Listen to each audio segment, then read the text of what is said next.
Kaleshwaram commission విచారణ ప్రారంభమైంది. విచారణకు బీఆర్ఎస్ నేత వి ప్రకాష్ హాజరయ్యారు. తన దగ్గర సమాచారం ఉందని కమిషన్కు అఫిడవిట్ దాఖలు చేశారు ప్రకాష్. అఫిడవిట్ ఆధారంగా క్రాస్ ఎగ్జామినేషన్ చేయనుంది కమిషన్. ఇప్పటికే కాళేశ్వరం ముందు పలువురు అధికారులు అటెండ్ అయ్యారు. నిన్న ఫైనాన్స్ స్పెషల్ సీఎస్ రామకృష్ణారావును విచారించింది కమిషన్. కాళేశ్వరం కమిషన్ విచారణ ప్రారంభమైంది. విచారణకు బీఆర్ఎస్ నేత బి ప్రకాష్ హాజరయ్యారు.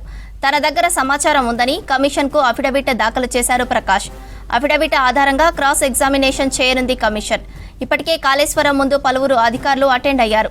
నిన్న ఫైనాన్స్ స్పెషల్ సీఎస్ రామకృష్ణారావును విచారించింది కమిషన్.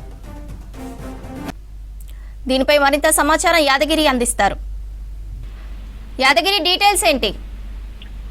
దీనికి సంబంధించి అంటే ఆల్రెడీ ఈ కాళేశ్వరం కమిషన్ విచారణ నిన్న నుంచి మళ్ళీ తిరిగి ప్రారంభించింది. అయితే నిన్న ఫైనాన్స్ స్పెషల్ సీఎస్ గా ఉన్నటువంటి రామకృష్ణారావుని నిన్న కమిషన్ విచారణ చేసింది.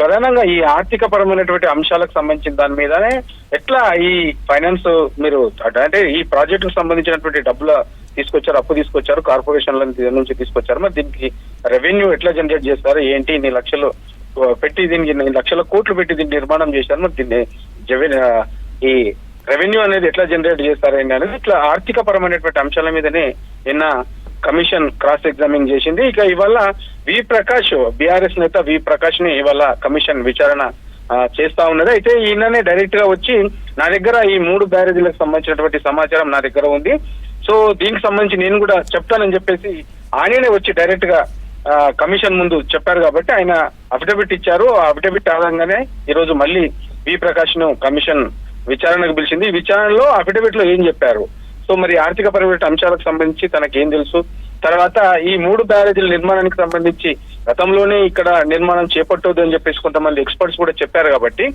ఎందుకు అక్కడే చేపట్టాల్సి వచ్చింది, గత ప్రభుత్వం ఎందుకు ఇన్ని లక్షల కోట్లు పెట్టి ఈ 3 బ్యారేజీలను నిర్మించాల్సి వచ్చింది, ఇట్లా ఓవరాల్ గా వీటన్నిటిపైన కూడా ఇవాళ వి ప్రకాష్ ను క్రాస్ ఎగ్జామిన్ చేయనుంది. ఇక ఆయన తర్వాత అన్నారము బ్యారేజీ ఎవరైతే నిర్మాణం చేపట్టారో నవయుగ సంస్థకు సంబంధించినటువంటి కాంట్రాక్టర్లు కూడా ఆ సంస్థకు సంబంధించినటువంటి ప్రతినిధులను ఇవాళ విచారణకు పిలువనుంది. వాళ్ళని కూడా విచారణ చేసి ఆ నిర్మాణానికి అయినటువంటి ఖర్చు ఎంత, వాస్తవానికి నిబంధనలు పాటించారా లేదా, పాటించకపోతే ఎందుకు పాటించలేదు, సో ఎక్కడెక్కడి నుంచి డబ్బులు తీసుకొచ్చి దీనికి ఈ నిర్మాణానికి సంబంధించినటువంటి దానికి పెట్టారు. ఇట్లా ఓవరాల్ గా ఈ ఆర్థిక పరమైనటువంటి అంశాల మీదనే ఇవాళ కూడా మరోసారి ఈ కాంట్రాక్టర్లను విచారణ చేయనుంది. తర్వాత వి ప్రకాష్ ను కూడా అదే అంశంలో ఇవాళ విచారణ చేసే అవకాశం అయితే ఉంటుంది.